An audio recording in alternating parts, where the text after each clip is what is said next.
কবিতাৰ শিৰোনাম মোৰ দেশ। কবি হীৰেণ ভট্টাচাৰ্য। মোৰ প্ৰাণৰো প্ৰাণৰ মোৰ গানৰো গানৰ মোৰ দেশ। মোৰ প্ৰতিটো কামে মোৰ প্ৰতিটো চিন্তাই এই দেশৰ বুকুত ৰচে শস্য সোণোৱালী ভৱিষ্যতৰ। মোৰ জীৱনৰ আহে আহে মোৰ যৌৱনৰ কোহে কোহে সেই সপোনৰ কলবোৰ। দেশে দেশে দেশ আছে, এনে বহু দেশৰ অৰঙে দৰঙে মই ঘূৰিছোঁ।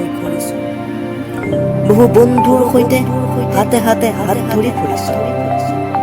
কেতিয়াবা সাগৰ পাৰত, কেতিয়াবা সেজুৰ তলত, নতুবা পাহাৰটোৱে শান্তিত জিৰাইছোঁ। বন্ধুৰ সৈতে প্ৰাণ খুলি প্ৰাণৰ কথা পাতিছোঁ। তাৰ পাছত আকৌ আৰম্ভ কৰিছোঁ নতুন যাত্ৰা। এনে বহু যাত্ৰাৰ শেষ মোৰ দেশ, যাৰ বুকুৰ উমে মোক দিছে ভাল পোৱাৰ আনন্দ, যৌৱনৰ প্ৰাচুৰ্য, জীৱনৰ নতুন অৰ্থ।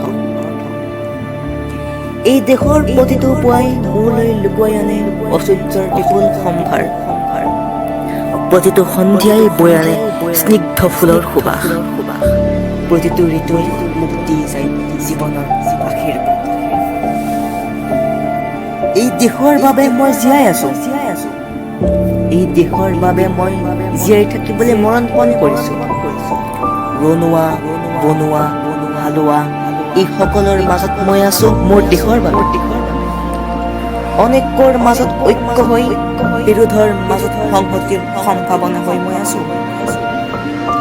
জীৱনে মৰণে শৰণে সপনে এই দেশৰ আহ্বান মই শুনিছো। শত্ৰু মিত্ৰ সকলোকে মই চিনিছো, সিহঁতৰ অন্তৰ মই বিশ্বাসেৰে দিছো। শান্তিৰ চৰাই জুৰিত আজলি ভৰাই মই দিছো ভঁৰালৰ ৰেমতি ধান, পৰাণৰ ৰেকতি গান। আৰু তোমাৰ একো নাই?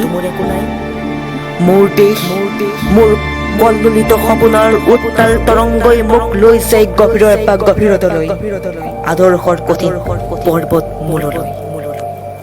ধন্যবাদ।